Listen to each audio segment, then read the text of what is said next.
लोगोफोर दिनै आङो नोंथांमोननि गेजेराव गोदान मोनसे भिडिअ लानानै फैलायबाय। बे भिडिअआनो जाहैबाय जोङो इन्स्टाग्राम भिडिअ बा इन्स्टाग्रामनि फट'फोरखौ गावनि गेलारियाव माबोरै सेभ खालामनानै दोननो हायो बा माबोरै डाउनलड खालामनानै लानो हायो। दा सासे मानसिया आंनाव कमेन्ट खालामदों इन्स्टाग्राम भिडिअ डाउनलड खालामनायनि भिडिअ लाबोनायखाय। दा आङो इन्स्टाग्राम एप्सखौ अपेन खालामबाय। आङो दा जिखुनु मोनसे भिडिअ डाउनलड खालामनानै दिन्थिगोन नोंथांमोननि गेजेराव। दा नोंथांमोना जायफ्रा इन्स्टाग्राम भिडिअखौ डाउनलड खालामनो रोङाखै, जायफ्रा डाउनलड खालामनो सानदों, बिथांमोना बे भिडिअखौ फार्स्टनिफ्राय लास्ट जोबजासिम नायलांबानो जाबाय। दा आङो नैबे भिडिअखौ डाउनलड खालामगोन लोगोफोर। दा आङो बे भिडिअखौ डाउनलड खालामनो थाखाय नोंथांमोना नैबे गाहायाव क्लिक खालामनानै होनांगोन। नैबे शेयार अपसनाव नुनो मोनदों नोंथांमोना, बे शेयार अपसनाव खनसे क्लिक खालामनानै होनांगोन। शेयार अपसनाव क्लिक खालामनानै होनाय लोगो लोगो नोंथांमोना गाहायाव नुनो मोनगोन नै वाट्सएप स्टेटास शेयार डाउनलड। दा आङो डाउनलड अपसनाव क्लिक खालामनानै होनोसै। डाउनलड अपसनाव थुनाय लोगो लोगो नै डाउनलड जाबाय आंना। दा आरो मोनसे प्रसेस दंबावो लोगोफोर। दा बेथ' जोबोद गोरलै प्रसेस। दा नोंथांमोना बेखौ रोङाखैब्ला जुदि नोंथाङा बिदि डाउनलड अपसन नुनो मोनाखैब्ला नोंथांमोना गाहायाव फैदो, शेयार अपसनाव क्लिक खालामनानै नैबे कपि लिंक होननाय अपसनाव क्लिक खालामनानै होदो। कपि लिंक अपसनाव क्लिक खालामनानै बेखौ कपि खालामनानै लादो। बे भिडिअनि लिंकखौ नोंथाङा कपि खालामनानै लादो। बिनि उनाव नोंथांमोना बेक फैफिनदो। दा आं बेक फैफिननोसै। दा आङो बेक फैफिननानै जिखुनु मोनसे क्रम ब्राउजारखौ अपेन खालामनानै लानोसै। नोंथाङा माखौ बाहायो, नोंथाङा जिखुनु मोनसे क्रम ब्राउजारखौ अपेन खालामदो। दा आङो नैबे क्रम ब्राउजारखौ अपेन खालामनोसै।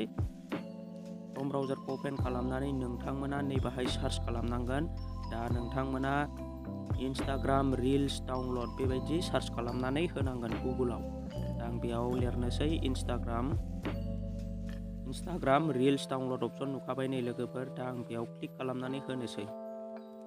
दा क्लिक खालामनानै होनाय लोगो लोगो नोंथांमोना नैबेबायदि अपसन नुनो मोनगोन नै इन्स्टाग्राम रिल्स डाउनलड अनलाइन। नोंथांमोना बेयाव खनसे क्लिक खालामनानै होबानो जाबाय। दा आं बेयाव खनसे क्लिक खालामनानै होबाय। बिनि उनाव नोंथांमोना नै गाहायाव नुनो मोनदों इन्स्टाग्राम रिल डाउनलड। नोंथांमोना जायफ्रा डाउनलड खालामनो सानदों, नोंथांमोना सिगां भिडिअनि लिंकखौ कपि खालामदो। बिनि उनाव नैबेहाय आं दहाय कपि लिंक लानायाव बेखौ पेजआव होना होदो। नैबे पेज अपसनाव क्लिक खालामनानै होदो, कपि पेज होनानै होदो। बिनि उनाव नोंथांमोना गाहायाव नुनो मोनदों डाउनलडआव थुनानै होदो खनसे। दा दसे लडिं लागोन लोगोफोर। नै दा आं डाउनलडआव होनानै होबाय। नोंथांमोना गाहायाव नायनो हागोन नै दा आं जे भिडिअखौ डाउनलड खालामनो सानदों नैबे भिडिअआ नुजाफैबाय स्क्रिनाव। दा नोंथांमोना गाहायाव नुनो मोनदों डाउनलड अपसनाव खनसे क्लिक खालामनानै होदो। दा आं डाउनलड अपसनाव क्लिक खालामबाय। नै आंना दा डाउनलडिं फाइल, आंना दा फाइला डाउनलड जानो हमबाय, भिडिअआ आंना डाउनलड जानो हमबाय लोगोफोर। दा आङो गोरलैयैनो इन्स्टाग्राम भिडिअखौ डाउनलड खालामनानै लानो हाबाय। दा नोंथांमोना जेबो फट'फोर बा भिडिअखौ डाउनलड खालामनो सानदों, बेबायदिनो सेम प्रसेस। फटक डाउनलड खालामनायखौबो नोंथांमोना सिगांग्रो लिंकखौ कपि खालामदो। बिनि उनाव बेबायदि डाउनलड अपसनाव होना होदो। दा नै आंना डाउनलड जाबाय लोगोफोर। नोंथांमोना नायनो गोसोबा नायनो हागोन। नै दा आं क्लिक खालामनानै होनि। नै दा आंना गेलारियाव सेभ जादोंना जायाखै नोंथांमोना थांनानै नायदो। दा आं नोंथांनि सिगाङाव बेक फैफिननानै नोंथांनि सिगाङाव गेलारियाव थांनानै दिन्थिनोसै। आंनि मबाइलनि गेलारियाव आंनि बे भिडिअआ गेलारियाव सेभ जानानै थादोंना थायाखै। दा आङो गेलारिखौ अपेन खालामसै। गेलारिखौ अपेन खालामनानै होनाय लोगो लोगो नोंथांमोना फार्स्ट अपसनावनो थागोन बियो। नोंथांमोना नायनो हागोन लोगोफोर। आं डाउनलड खालामनाय भिडिअआ गेलारियाव सेभ जादोंना जायाखै। दा लोगोफोर फाइनालि आङो भिडिअखौ डाउनलड खालामबाय। नै दा आंना गेलारियाव सेभ जानानै थाफैबाय।